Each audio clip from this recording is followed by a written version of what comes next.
इसी बीच एक बड़ी खबर राजधानी दिल्ली से। आज मुख्यमंत्री रेखा गुप्ता पर हमला हुआ और जन सुनवाई के दौरान मुख्यमंत्री रेखा गुप्ता पर हमला हुआ है। सीएमओ की तरफ से जानकारी दी गई, एक व्यक्ति ने मुख्यमंत्री रेखा गुप्ता पर हमला किया है। आरोपी को दिल्ली पुलिस ने पकड़ लिया है। दिल्ली सीएमओ की तरफ से ये जानकारी दी गई है और सीएम ऑफिस ने जानकारी दी है। पुलिस ने आरोपी को पकड़ लिया। पूछताछ लगातार की जा रही है। क्यों हमला किया, किस मंशा के साथ किया, क्या मंशा उस समय थी और किसके कहने पर यह हमला किया, इन तमाम एंगल से पूछताछ लगातार जारी है। इससे पहले वीरेंद्र सचदेवा भी ये कहते हुए नजर आए कि जब जन सुनवाई चल रही थी, किसी व्यक्ति ने टेबल पर कोई डॉक्यूमेंट रखा, कोई कागजात रखे, दस्तावेज रखे, उसके बाद मुख्यमंत्री का हाथ पकड़कर खींचा और उसके बाद जो उनके सर पर थोड़ी चोट आई है ये कहा गया। और इसके बाद जो खबर पिछले कुछ समय में हमने लगातार देखी हैं, जो चल रही थी कि पत्थर से हमला हुआ है, पर ऐसा कुछ देखने को मिला। तो इन सभी का खंडन किया है, इन सभी बातों का खंडन करते हुए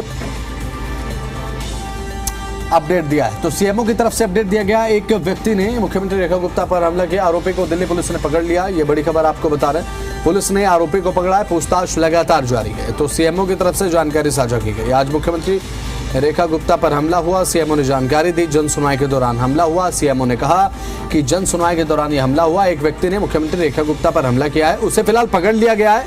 पूछताछ लगातार जारी है। तो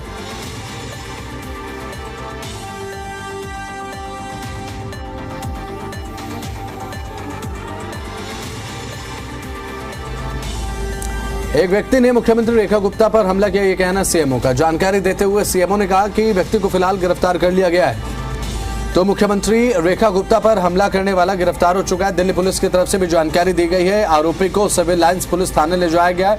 पूछताछ लगातार आरोपी से जारी है। बड़ी खबर आपकी टीवी स्क्रीन पर, ब्रेकिंग न्यूज इस समय की। दिल्ली पुलिस ने भी कहा कि सीएम रेखा गुप्ता पर जो हमला हुआ, आरोपी पकड़ लिया गया। आरोपी को सिविल लाइंस पुलिस थाने ले जाया गया है। अब तमाम पूछताछ के जो एंगल हैं वो पुलिस देखने को अब लेकर आएगी, अपनी कार्रवाई में इम्प्लीमेंटेशन उसका देखने को मिलेगा। और मुख्यमंत्री रेखा गुप्ता पर क्यों हमला हुआ और किस माइंडसेट के चलते ये हमला किया गया, और जिसने हमला किया क्या मानसिक तौर पर वो ठीक है, उनकी मानसिक स्थिति क्या है, ये भी एक जांच का विषय हो सकता है, जांच की डायरेक्शन हो सकती है। लेकिन यहाँ पर सीएम आवास में जन सुनवाई उस समय चल रही थी जब ये हमला देखने को मिला। और फिलहाल पुलिस की जांच इस मामले को लेकर लगातार जारी है। हमला जिसने किया उसे पकड़ लिया गया है। पूछताछ लगातार देखने को मिल रही है। पूछताछ इस एंगल से कि किस मंशा के साथ हमला किया गया, क्या माइंडसेट था, क्यों हमला किया, या किसी के कहने पर किया। तो दिल्ली के मुख्यमंत्री रेखा गुप्ता पर यह जो हमला हुआ है, आरोपी ने हाथ पकड़कर खींचने की कोशिश की। दिल्ली बीजेपी अध्यक्ष वीरेंद्र सचदेवा ने कहा कि आज सुबह जन सुनवाई का कार्यक्रम चल रहा था। मुख्यमंत्री हमेशा की तरह जनता से बात कर रही थी, क्योंकि उनका ऐसा नेचर है, स्वभाव है। एक व्यक्ति उनके पास आया, कुछ कागज दिए, अचानक उनका हाथ पकड़कर उन्हें खींचने की कोशिश की गई और इस दौरान हल्की धक्का मुक्की हुई। लोगों ने उसे पकड़ लिया और वह कौन है और अन्य सभी विवरणों में पुलिस की जांच लगातार चल रही है। अन्य तमाम विवरणों को ध्यान में रखते हुए माइंडसेट के साथ पुलिस पूरे तरीके से पूछताछ कर रही है। मुख्यमंत्री की हालत ठीक है, आराम कर रहे हैं मुख्यमंत्री, ये बात भी वीरेंद्र सचदेवा की तरफ से कही गई।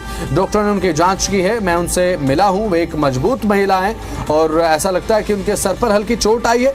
राजनीति में इस तरीके की घटनाओं का होना निंदनीय है। जन सुनवाई जारी रहेगी, ये बात भी कहते हुए नजर आए। और साथ ही उन्होंने कहा कि मुख्यमंत्री रेखा गुप्ता खुद ये कहती हुई नजर आई कि वो अपने कार्यक्रमों को कैंसिल नहीं करेंगी, उनके कार्यक्रम कैंसिल नहीं होंगे, जन सुनवाई भी जारी रहेगी। वीरेंद्र सचदेवा ने अपडेट दिया है, क्योंकि मुख्यमंत्री रेखा गुप्ता से मिलने के बाद जब वीरेंद्र सचदेवा बाहर निकल रहे थे सीएम आवास से, तो मीडिया से मुखातिब हुए। मीडिया से बातचीत करते हुए उन्होंने ये तमाम जानकारियां दी हैं कि मुख्यमंत्री रेखा गुप्ता पर जब हमला हुआ, जन सुनवाई चल रही थी, कोई व्यक्ति उनके पास आया, टेबल पर कागज रखे, अचानक मुख्यमंत्री का हाथ पकड़कर खींचने का प्रयास किया और इस दौरान किसी चीज से मुख्यमंत्री का जो सर है वो टकराया और इसी के चलते उनके सर में थोड़ी चोट आई है।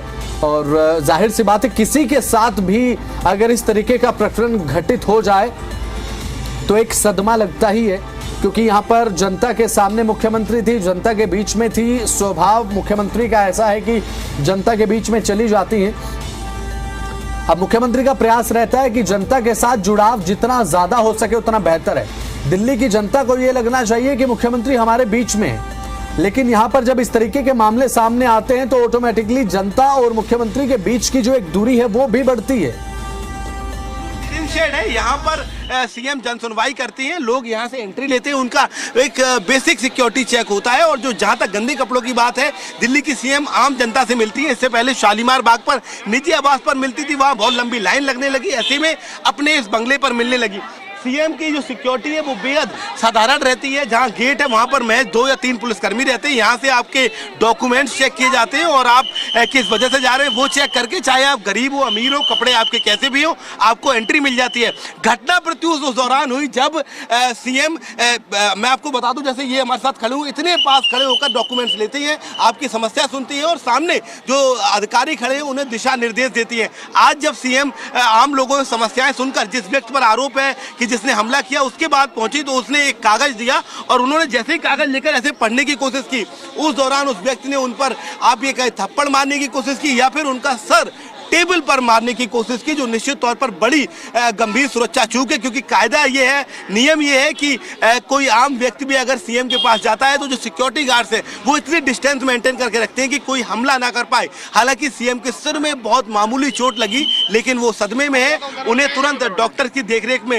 अपने आवास पर ही उन्हें उनके तमाम तरीके के चेकअप चल रहे हैं। जबकि जो आरोपी है वो 35 वर्षीय है। तो इस तरीके की घटनाओं का होना निंदनीय है। वीरेंद्र सचदेवा की तरफ से बात कही गई और फिलहाल जो सामने आया है कि जिसकी की जा रही है, लोग यहाँ पर भारी संख्या में आते हैं। साप्ताहिक सुनवाई होती है, बुधवार के दिन ये मॉर्निंग में की जाती है और इस दौरान प्रत्युष लगभग 500 से 1000 लोग रहते हैं जिनकी समस्या होती है। और ये सीएम जब से उन्होंने शपथ ली तब से ये सुनवाई का दौर जारी था। अब हालांकि प्रत्युष सिक्योरिटी जितनी पाबंद की गई है वो उस दौरान नहीं थी। दिल्ली की सीएम को आपको याद दिला दूं, इससे पहले 7 जून को जान से मारने की धमकी मिली थी। गाजियाबाद के एक व्यक्ति ने उन्हें धमकी दी थी, वो आरोपी गिरफ्तार हो गया था और उसके बाद सीएम को गृह मंत्रालय ने बाकायदा सिक्योरिटी कवर प्रोवाइड कराया था। लेकिन उसके बावजूद ये घटना हो जाना तमाम सवाल खड़े करती है। विपक्षी पार्टियां ये भी कह रही है कि जब महिला सीएम अपने आवास में सुरक्षित नहीं है तो बाकी महिलाएं कैसे सुरक्षित होंगी। एक और बड़ा अपडेट मैं प्रत्युष आपको दे दूं, सोर्स ये दावा कर रहे हैं कि दिल्ली पुलिस आंतरिक इंक्वायरी इस पूरे मामले में।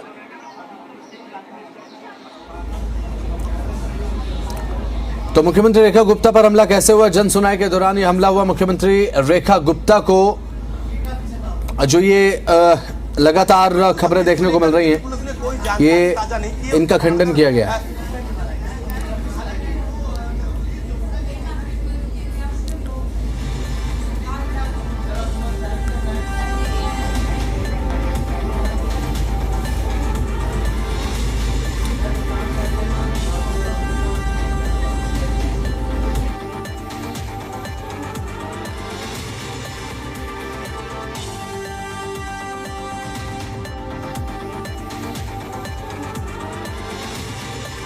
जारी रहेगी। वीरेंद्र सचदेवा कहते हुए नजर आए और अपडेट ये है कि जिसने हमला किया उसकी उम्र 35 वर्ष बताई गई है और साथ ही साथ किस माइंडसेट के साथ ये हमला किया या फिर किसी के कहने पर इस हमले को अंजाम दिया और क्या मंशा थी उस समय जब मुख्यमंत्री के सामने वो व्यक्ति एक ढोंग के रूप में पहुंचा, एक ढोंगी के रूप में पहुंचा और टेबल पर कागज रखे एक बहाने से वो पहुंचा, आप ये कह सकते हैं। क्योंकि जब मुख्यमंत्री जन सुनवाई करती हैं तो ये नहीं साझा करना चाहूंगा कि दिल्ली पुलिस इस पूरे मामले को बेहद गंभीरता से ले रही है और ये मान रही है कि ये आंतरिक सुरक्षा में बड़ी चूक थी और इसको लेकर इंटरनल इंक्वायरी कराई जाएगी। लापरवाही किसकी रही, कैसे वो व्यक्ति सीएम तक पहुंचा और उस शख्स ने कैसे सीएम को धक्का दिया, इसको लेकर दिल्ली पुलिस कमिश्नर की निगरानी में जांच की जाएगी।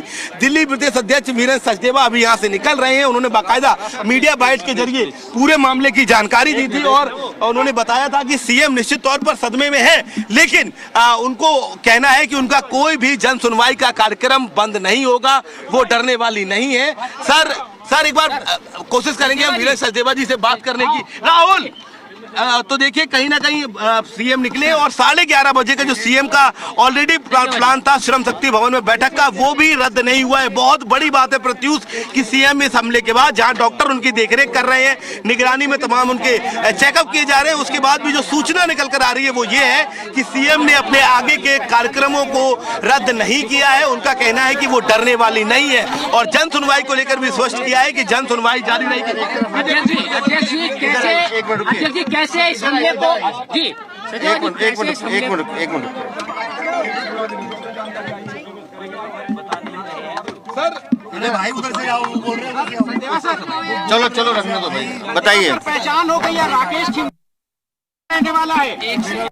कहा ना कि एक बार पुलिस को जांच अपना बयान देने दीजिए। हमारे पास अभी इस तरह की कोई जानकारी नहीं। मुझे इतना पता है कि वो क्यों हुआ उसका कारण पुलिस जांच कर रही है, पूछताछ चल रही है। लेकिन मुख्यमंत्री हमारी बहादुर बहन है, स्थिर है और वो मुझे लगता है कि जल्द आपसे कोई साजिश नजर आती है आपको? कोई साजिश? अगर किसी भी तरह की कोई राजनीतिक साजिश होगी तो विरोधियों से उसी तरह से निपटा जाएगा जैसे निपटा जाता है। सीएम के आगे कार्यक्रम कार्यक्रम जो है उनके रहेंगे और वो वहाँ जाएंगे। क्या वजह निकल करके सामने आ रही है सचिव जी? क्या वजह निकल करके सामने आ रही है? वजह एक बार क्योंकि वो व्यक्ति एक बार पूरी स्टेटमेंट आ जाए उसकी, पुलिस जांच पड़ताल कर रही है, वो आने के बाद हम बता पाएंगे क्या सुरक्षा में चूक नहीं मैंने कहा ना कि अब जैसे मुख्यमंत्री का स्वभाव है, बीच में टेबल है, बात करते करते वो सबके बीच में जाके मिलती हैं, तो उस अवसर का उसने फायदा उठाने की कोशिश की है। तो लेकिन बहादुर बहन है हमारी, दृढ़ता के साथ काम करेंगे, दिल्ली की सेवा करेंगे।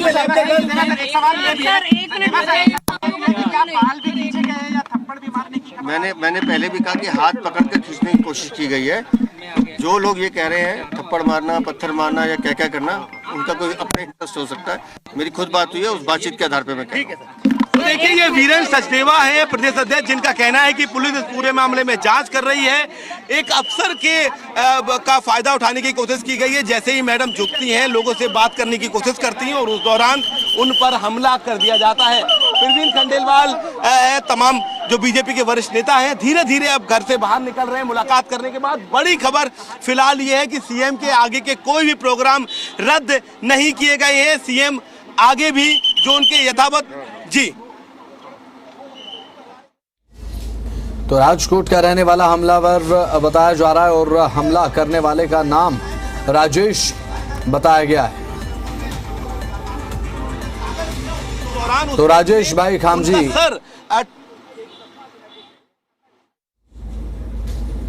तो राजकोट का रहने वाला आरोपी बताया गया। पुलिस की पूछताछ में लगातार अब चीजें सामने आ रही हैं और एक क्लैरिटी देखने को मिल रही है।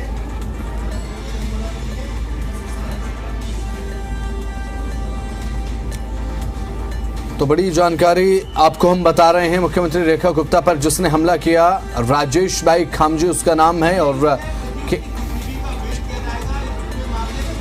प्रत्यक्षदर्शी हैं जो लाइन में लगे थे लोग।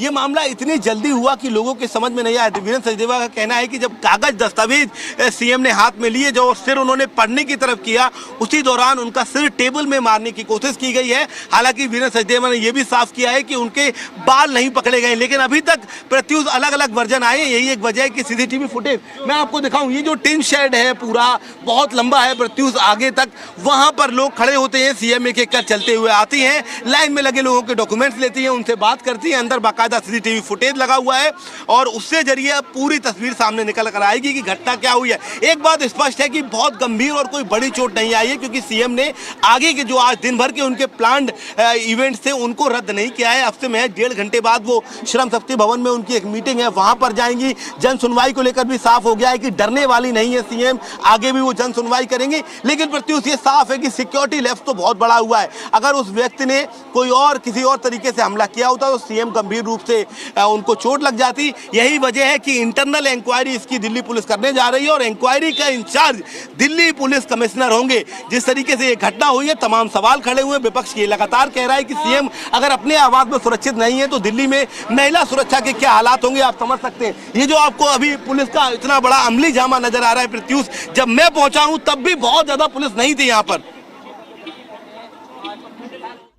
तो मुख्यमंत्री पर जो हमला हुआ, अब ऐसे में राजकोट का रहने वाला हमलावर खिमजी बताया जा रहा है। राजेश भाई खिमजी इसका नाम है, 35 के वर्ष है। और अब क्यों हमला किया?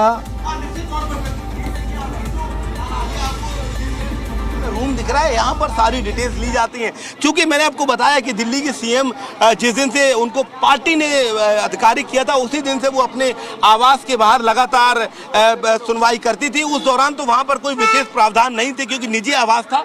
लेकिन यहाँ पर सीएम आवास पर कोई भी व्यक्ति आए, चाहे वो काम से आए, ना काम से आए, ऑफिशियल तौर पर आए, जन सुनवाई में आए, उसका डेटा मेंटेन किया जाता है, उसका रिकॉर्ड रखा जाता है। और देखिए आप, एम्बुलेंस यहाँ से निकली है तो लोगों को लगा, लेकिन उनका डेटा रखा जाता है और उसी डेटा के आधार पर आगे की जांच जारी है। प्रत्युष, बहुत जो सूचना फिलहाल आ रही है वो राजेश भाई खिमजी भाई साकरिया की आ रही है। 41 वर्ष उनकी उम्र है और वो राजकोट का रहने वाला है। पुलिस कस्टडी में है और लगातार उससे सवाल जवाब का सिलसिला जारी है। पुलिस जानना चाहती है कि एक व्यक्ति जो दिल्ली का है भी नहीं, वो दिल्ली सीएम के आवास पर आकर जन सुनवाई में आखिर क्यों शामिल होता है। क्योंकि अब जो पुलिसकर्मी सक्रियता प्रत्युष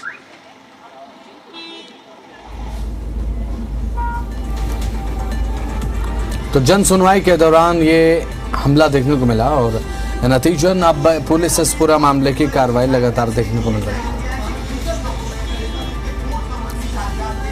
तो जन सुनवाई के दौरान दिल्ली की मुख्यमंत्री रेखा गुप्ता पर हमला हुआ। अब दिल्ली के मंत्री मनजिंदर सिंह सिरसा ने कहा कि मैं जन सुनवाई के दौरान मुख्यमंत्री पर हुए हमले की कड़ी निंदा करता हूं।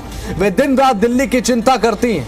यह विरोधियों की साजिश है और इसके पीछे एक राजनीतिक साजिश लगती है। ये बड़ा बयान उनका देखने को मिला और कहा उन्होंने कि राजनीतिक साजिश लगती है। दिल्ली पुलिस इसकी जांच कर रही है, सभी तथ्य सामने आ जाएंगे। तो मंत्री मनजिंदर सिंह सिरसा कहते हुए नजर आए कि कड़ी निंदा करते हैं और राजनीतिक साजिश की बात भी उन्होंने कही है। आपको सुनवाते क्या कुछ कहते नजर आए। माननीय मुख्यमंत्री जी के ऊपर जन सुनवाई के दौरान जो हमला किया गया, मैं इसकी कड़े शब्दों में निंदा करता हूं। माननीय मुख्यमंत्री जी दिल्ली की रात दिन चिंता करती हैं और यही विरोधियों की साजिशें हैं। उनसे ये बर्दाश्त नहीं होता कि एक मुख्यमंत्री कितने घंटे पब्लिक के बीच में रहता है, जनता को आमतौर पर मिलते हैं, अपने निवास स्थान पर जिसका दिल करता हो आके मिल सकता है। यही कारण है कि इसके पीछे कोई राजनीतिक साजिश की बू आ रही है। जल्द ही दिल्ली पुलिस इसकी इन्वेस्टिगेशन कर रही है, सारे तथ्य सामने आएंगे। तो मंत्री मनजिंदर सिंह सिरसा कहते हुए नजर आए कि मुख्यमंत्री पर जो हमला हुआ यह निंदनीय है और वो कड़ी निंदा करते हैं इस हमले की। एक राजनीतिक साजिश लगती है। आज मुख्यमंत्री रेखा गुप्ता का कोई भी प्लान कैंसिल नहीं होगा और अपने कर्तव्य के प्रति उनकी निष्ठा क्या है आप इस बात से अंदाजा लगा सकते हैं। आज जब पहले से ही तय बैठक में शामिल होंगी मुख्यमंत्री रेखा गुप्ता, आज जितने प्लान सुन के हैं कोई भी प्लान कैंसिल नहीं होगा, कोई मीटिंग कैंसिल नहीं होगी। दोपहर 12:30 बजे श्रम शक्ति भवन में उनकी मीटिंग होनी है। ये बड़ी खबर आपको हम बता रहे हैं। आज जो पहले से तय जो बैठकें हैं उसमें कोई भी बदलाव होने जा रहा नहीं है। अब ऐसे बात, क्योंकि अब जब मुख्यमंत्री रेखा गुप्ता पर इस तरीके से हमला किया गया तो एक सदमा किसी भी व्यक्ति को लगता है जब अचानक इस तरीके से कोई हमला जन सुनवाई के दौरान हो जाए। तो ऐसा देखने को तो मिला है एक, लेकिन उसके बावजूद भी अपनी मजबूती का परिचय दिया और साथ ही साथ एक निडरता का परिचय दिया कि इन हमलों से मुख्यमंत्री प्रभावित होने वाली नहीं हैं। जो मुख्यमंत्री की जिम्मेदारी है, जो उनके कार्यक्रम तय हैं वो उनमें शामिल होंगी। जो बैठकें उनकी प्री प्लान्ड हैं वो उन बैठकों में शरीक होंगी, शामिल होंगी। दोपहर 12:30 बजे उनकी एक मीटिंग है, उसमें वो शामिल होने वाली हैं। ये बड़ी जानकारी सामने आई। कोई भी प्लान्स में बदलाव नहीं है, सभी प्लान्स एग्जीक्यूशन के साथ आगे बढ़ेंगे और किसी भी प्लान में कोई भी चेंजेस नहीं है। जिन जिन कार्यक्रमों में मुख्यमंत्री को शामिल होना है वो उसी तरीके से होंगे। नहीं ठीक है, नहीं करना, ठीक है, बाइटें बहुत हो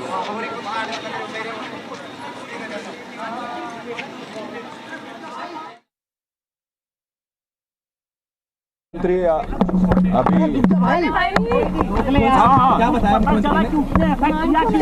कैसी तबीयत है, कैसी हालत है पहले? ये हमला दुर्भाग्यपूर्ण है और पुलिस जांच कर रही है और मुख्यमंत्री साहसी हैं, लगातार वो दिल्ली की जनता के लिए काम कर रही हैं। मैं समझता हूं कि वे अपने काम पर जल्द लौटेंगे। क्या आपकी सीएम से बात हुई? सीएम से बात हुई सर? अभी जांच चल रही है, जांच चल रही है, सीएम से बात हुई आपकी? अभी जांच चल रही है।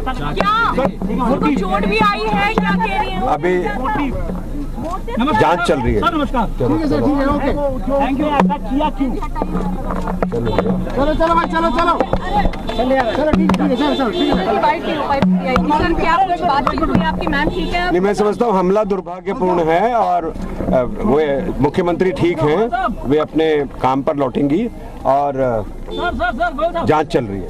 मोटिव पता लगा? सर, मोटिव पता चल पाया है? हमला किया है सर, मोटिव पता चल पाया है? अभी पुलिस जांच कर रही है, इसलिए कह नहीं सकते कि इसमें क्या है। तो इसी बीच एक बड़ी खबर सामने आई है। नेता प्रतिपक्ष अतिशी ने हमले की निंदा की है। अतिशी ने एक्स पर लिखा, दिल्ली की मुख्यमंत्री रेखा गुप्ता पर हुआ हमला बेहद निंदनीय है। लोकतंत्र में असहमति और साथ ही विरोध की जगह होती है, लेकिन हिंसा के लिए कोई भी जगह नहीं है। उम्मीद है कि दिल्ली पुलिस दोषियों पर कड़ी से कड़ी कार्रवाई करेगी। आशा है कि मुख्यमंत्री पूरी तरह से सुरक्षित हैं। ये बात एक्स पर लिखी है।